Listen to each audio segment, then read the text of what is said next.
Greetings, brothers and sisters of the ministry. Today is a gracious day, for I bear gifts. Not gifts, gifts. Today, I will be looking into the temple of Chanel and seeing what gracious gifts that they have given all of us brothers. Today, I'll be ranking Chanel's men's fragrances.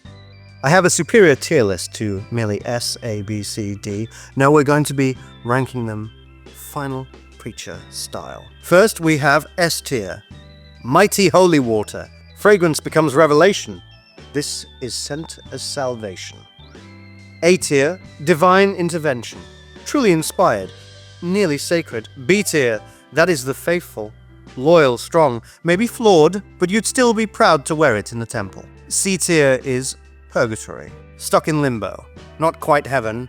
Not quite heresy. D tier is false prophet. Preaches power but delivers weakness. Then we have E tier, which is barely canon, still technically exists but shouldn't. And then finally F tier. Banished, removed from the temple, sent heresy. So with that in mind, let us go forth into the temple, brothers and sisters, and rank Chanel fully. I would like to make a note first that I am only doing Chanel's men's fragrances. They're regular main brand men's fragrances. I won't be doing women's. I was considering it, but the truth is I don't know them very well. I've not worn them as much as the men's. With the men's, I know them like the back of my hand. Neither will I be doing their niche private collection. I won't be doing any of those. I'm not very familiar with as many of them as I would like, so this is purely the men's designer releases. First up, we have Pour Monsieur EDT. This was Chanel's first ever men's fragrance release. This, for me, brothers and sisters, is in purgatory. I enjoy it. I do feel as though it has aged quite a bit. I think it's a great masculine fragrance, but unfortunately, it's just fine. I do like it. I've never wanted to buy it. I've never been propelled to buy it. When I smell it, I enjoy it. It's definitely masculine. It's definitely enjoyable, but it is of a certain time. And I think that many of you throughout the temple who want a modern man's fragrance is not really going to enjoy this. If you enjoy classic fragrances, if you enjoy Paco Rabanne, Pour Homme, the older sort of barbershop classic original fragrances, then this is going to absolutely be fine. And that's all I really have to say. Next up, we have Antaeus. This for me is in the faithful. This is solid B tier. It's better, I think, than Pour Monsieur. I think it's got a real bite. I think it's got a nice, really sort of like old school animalic scent. I really like it. I think that this is something that you can wear fresh out of the shower. And it's got a real masculine edge. I just feel as though, again, the mist has caught this. I feel as though back in the day I could imagine that this was quite a beast. And I do enjoy it to a degree, but there's something about it that's a little bit too dank, a little bit too dark, a little bit too smoky that doesn't really quite work, but I do enjoy it. I think that out of the fragrances that I'm more skeptical of in the Chanel collection, this is the one that I would really give a full bottle try. Next up is Égoïste. Now this is so close to being perfect, but there's just some... I know that people really, really love Egoiste. I love Égoiste. I've put it in A tier. I think that it's a real Chanel masterpiece. Again, these are older fragrances. The mist has got them. They aren't as striking. They aren't as good. But one of the things that fascinates me the most about Égoiste is that you can see, like, that this is almost the dad of Chanel Allure, like the Chanel Allure line. I can smell the aldehydic, creamy tones in this that then go on to create the Chanel Allure line. In fact, in a way, it's sort of the perfect transitional period between what Chanel was with things like Pour Monsieur and Antaeus, and then this is kind of the bridge between that old school type of thinking and then going into Allure. There's even small hints of Bleu de Chanel in here, whispers of it. I'm not comparing it directly, but I can see where the future of Chanel is going in this. It's an incredible transitional moment in the Chanel company. But this is a solid, solid fragrance. It's still wearable today. I think it's a proper timeless scent. Next up is Platinum Égoïste. Brothers and sisters, this is peak. This is absolutely incredible. This is a beautiful, monumental fragrance. This could get released today, and people would be all over it. They would call it revolutionary. They would call it amazing. To me, this is Chanel working up to this moment of their previous fragrance releases. I don't own a bottle of this, but this is going to be probably my next purchase from Chanel. It has so much to it. There's so many layers. There's this watery citrus bath that harkens back to the original Égoiste, but there's just a flourish on top. It's kind of like Égoiste, but you put something wonderful on top. You put this truly magnificent, zesty, clear water citrus on top. And it's got that business cologne smell that Chanel could be known for. I think it is the aldehydes, but do you know what I mean, brothers and sisters? Do you understand what I'm saying to you? Like 1990s office work culture. I can imagine a lot of people from that time period were wearing this. It's somewhere in between the fog of the 1980s and the 1990s, just smashing together and making this behemoth of a fragrance. This is a true legendary scent. It is absolutely peak, amazing, astonishing, and has not aged. Next up, we have Chanel Allure. And for me, this is in the B tier, almost falling to the C tier, but I have so much respect for it. I am, of course, grading these on the current formulations. I'm grading this on what they are now. Chanel Allure has fallen from grace, but in fact, it really fell from grace in 2015, 2016, 2017. That version of the fragrance was one of the worst that I'd smelled. This, however, I don't know if they've reformulated it again, but I presume so because it's got more of that vanilla, perfumey smell. And when I say perfumey, what I mean by that, brothers and sisters, is it's got that female Chanel vibe that is in the Allures and that is in Chanel No. 5 and things like that. There is that feminine, floral, perfumey nature that is in the men's Allure fragrance. But it's very nice, very sexy, very sensual. Allure at one point was my favorite. Next up, we have Chanel Allure Homme Sport, my beloved. This is peak. This is flat out peak, brothers and sisters. This is as good as it gets. I want you to take notice of something, right? Every fragrance that I talk about now, going forward, including even the last one, Chanel Allure, none of them have been discontinued. Okay, do you understand how rare that is? None of the flankers have been discontinued. None of the line has been discontinued. Every single Chanel from now on has remained within the temple. That is an exception to the rule. Think of this, even Dior, with some of their Fahrenheit flankers, they've been discontinued. Even Dior Homme Eau has been discontinued. In fact, Christian Dior got so nervous about the state of Dior Homme that they reformulated the entire lot.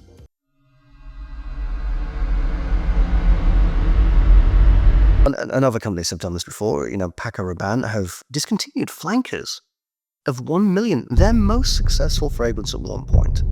They discontinued Invictus flankers. These are not unsuccessful fragrances, brothers and sisters. These are legitimate, top-of-the-line fragrances that have been discontinued. Whereas with Chanel, what's been discontinued?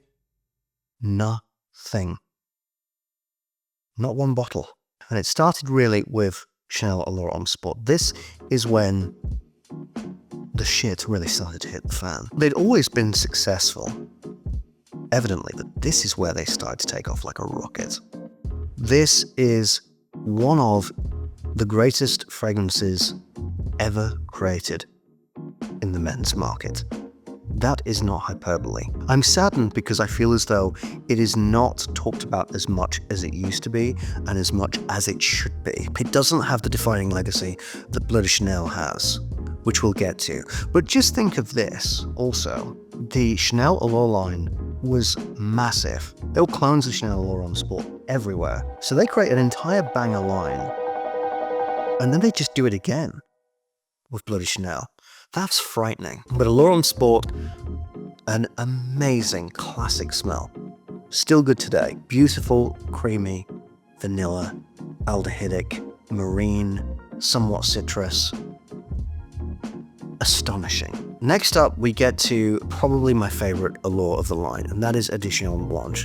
Now, at one point, Allure Sport was my absolute favorite, but Edition Blanche takes the fundamentals of Allure Sport and then takes it even further with one of the greatest uses of lemon ever in any fragrance. We're at peak again now. This is astonishing. Just the row of the level of quality going into this. That wonderful vanilla and aldehydic thing that we've been talking about that is typical of Chanel. And now you put lemon on top, and the lemon and the vanilla, that's why people say that this smells like a lemon cheesecake. And it does to a degree, but it is sensational, astonishing, a pleasure to wear, extraordinarily sexually attractive. You'll get the ladies going with this one, no doubt. But this is, to me, history making. You've not just got one banger of a flanker, as Homme Sport is technically a flanker of Allure, but now you've got kind of Allure Homme Sport is so ubiquitous, or it was back in the day, that now you have to make, imagine that problem as a company. You've made Chanel Allure, and now you've made a sequel to it that is now so successful you have to make a sequel to that because the brand popularity is now shifted to the flanker of the already superiorly successful thing. That is bananas. Next up is Allure Homme Sport Cologne. I don't really have too much to say about this. I think it's fine. I think it's somewhat redundant. I don't understand why it's there. And especially with the fact that I feel as though Allure Homme Sport already does what Allure Homme Sport Cologne is doing. But I feel as though Allure Homme Sport Cologne doesn't really have too much to do with the Allure Homme Sport line, or the Allure line generally speaking. I don't really get why it's there. And to me, this smells like a million citrus barbershops. This smells like a million, French or Italian bergamot, citrus, neroli fragrances that are far cheaper and are just as good. I've never been tempted to buy it, and I don't get why it's there. Next up, we have Bleu de Chanel. What I think that Bleu de Chanel suffers from is something that your final preacher calls Beatles syndrome. Now, your final preacher is not a fan of the Beatles. The Beatles as a band is not something that I'm really into. I'm not really into much of the music that they inspired. Your final preacher's into, Boards of Canada. Which, to be fair, actually, Boards of Canada probably was inspired by some of the psychedelic instances of the Beatles, but I'm into Boards of Canada, Machine Drum, Lemon Jelly, Groove Armada, people like that. 07, I will gladly accept. Some may call it house music, which they would be wrong. But, although the final preacher does dabble in house music every now and then, I see a lot online that people call the Beatles mediocre these days. And as tempting as it is to say, because now if you listen to the Beatles with a modern ear, they sound quite mediocre. The problem is that because the Beatles essentially inspired almost every form of music as we know today, the Beatles now sound mediocre because of that. It's no longer in context. What you don't understand is that before the Beatles, there was nothing, and then the Beatles arrived. Well, there wasn't nothing, but there wasn't what they created. In fact, the last 50 to 60 years of music have been primarily inspired by the Beatles. I still find the Beatles not very pleasant to listen to. I don't get it. I don't like it. But I would be a fool to say that they didn't inspire anything, or because of them, all of this happened. Whether they sound mediocre now to modern listeners or not. To me, this is what has happened with Bleu de Chanel. There were things like Bleu de Chanel to a degree, but when Bleu de Chanel showed up, it was just game-changing. The problem is that now everything smells like Bleu de Chanel. Everything smells like this wonderful, fun, shower jelly, bit of floral, bit of fruity, bit of citrus, almost tropical smell. The thing is, though, is that Bleu de Chanel was astonishing back then. It is still astonishing now, and to me, nothing has come close to what Bleu de Chanel did. I feel as though Sauvage is a pale imitation of what Bleu de Chanel did. I feel as though Sauvage rode on the coattails hard of what Bleu de Chanel is. Dior has had a awful personality crisis over the past decade and a half. It has stopped trying to tell its story and just keeps looking around at what everybody else is doing. Chanel has never done that, and I don't think they ever will. They have been so consistent. So to me, Bleu de Chanel, the EDT, I understand that it smells a little bit dated now, or it smells kind of mediocre, but that is because of the same situation with the Beatles. It has created so much. Now we get to Allure, Homme, Sport au Extrême.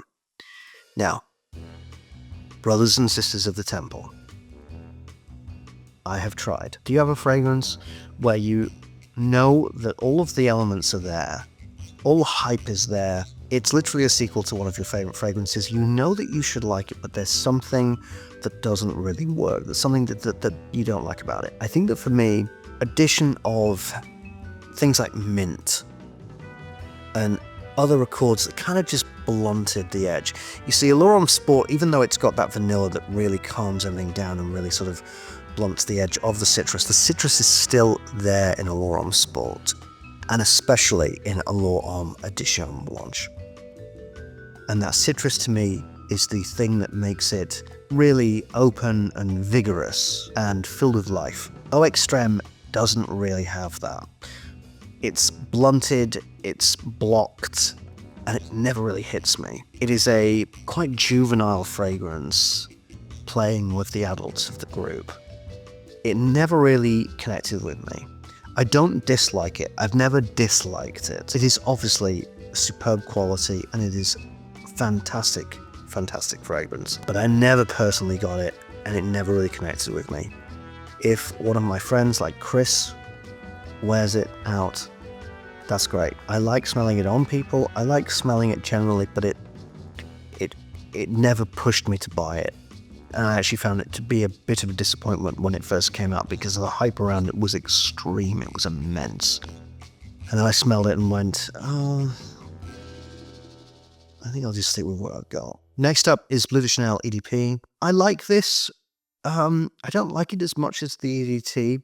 I feel as though it's a little bit of a cheeky release, really. I don't feel as though it adds too much to the conversation. I think it's pleasant enough. It adds more fruit, I suppose, more fruity layers to it. But I don't really get what the difference is, really. I don't feel as though it was enough of a difference really to even release it. I do feel as though it's the more gimmicky of the Bleu de Chanel releases. I know that some of you are not going to be happy with this. Bleu de Chanel Parfum, to me, is the single greatest blue fragrance that has ever been released on the market. It is absolutely astonishing. It is absolutely beautiful. There are many reasons why I like it. I understand that many people don't like it. I understand that my sacred first preacher, Robes 08, detests it. I'm not discrediting you in your opinion. You can say this is 10 out of 10. You can say this is the fragrance game. For you. That's your opinion. I cannot take that away from you. I highly disagree. Many of you don't know this, but me and Robes, he is the first preacher, I am the final preacher of this community. He is the alpha of the community, but I am the omega of the community. We are two ends of the spectrum. We are positive and negative charges of the community. And because of this, and our overarching power of the temple, we have the ability to decanonize fragrances. This is true. If we decanonize a fragrance, him and I, that means that the fragrance never existed. It is erased from the temple. It is erased from the history of the temple. Now, Mark has never done this. Not because he doesn't know that he can do this. He knows perfectly well that he can do this. But he's a good man, and he decides not to. But he came very close. brothers and sisters, recently. With his Bleu de Chanel Parfum, he nearly decanonized it. He nearly destroyed this fragrance. He nearly erased it from the history of the temple. And I say to my first preacher, of whomst I have the most respect, thank you. Because if you had erased this fragrance, if you had decanonized it, that would have been a great disservice to the temple. Because to me, this is the greatest blue offering that the temple has ever received. It eschews from the innocence and the juvenility of its predecessors. In fact, it looks to be away from the childish and youthful nature of all of the blue fragrances. This is a mature fragrance. This has got bolstering amber in it. If this was an aquatic, this would be near the center of the earth, with how deep and how vivacious of depth this fragrance is. There is a real deep nature to this. It still has the fruit chords, but it's really, it's almost like it's been put into a pressure cooker. This is like Bleu de Chanel, but the pressure of the deep water is so intense that you get this moody, yet sexy, suave, plummeting scent experience, and it just absolutely makes your final preacher very, very happy. This is also the only Bleu de Chanel that I can really properly wear without it starting to smell like bitter bananas. But I love this fragrance to be its peak. Probably not my favorite Chanel of all time. I think that is Edition Blanche. But I feel as though this has moved to second place overall, Allure Homme Sport being my third. The best Bleu de Chanel fragrance ever created, and to me, the best blue fragrance ever created. Now that is just merely my opinion, but because it is my opinion, and because it is your final preacher's opinion, it is gospel and you should completely act upon it immediately. Next up is Pour Monsieur EDP. Now this is a more recent Chanel fragrance. I was quite surprised they had released an EDP of such a classic, and this is something I do enjoy. This is B tier, this is perfectly fine, perfectly enjoyable. I really do quite like it. I think it's an improvement on Pour Monsieur, but maybe they didn't go far enough. I feel as though if you really want to modernize it, create something new, but at the same time, maybe it's not built for somebody like your final preacher. Maybe this is made for the veterans of the temple, the older class. There is a retirement home in the temple, brothers and sisters. Maybe this is for them. And if you want to give to your final preacher, that is the collection plate, brothers and sisters. And also, if you love and support your final preacher, join the ministry. Join us. We are defeating the influences. We are rebuilding the temple back to its greatness, back to what it should be. Did you enjoy this tier list, brothers and sisters? I hope that you certainly did. Comment down below, what is your favorite Chanel fragrances? Thank you so much for watching. Subscribe to your final preacher. I cannot believe that you already haven't. Enjoy, stay fragrant, and most of all, give thanks to your final preacher.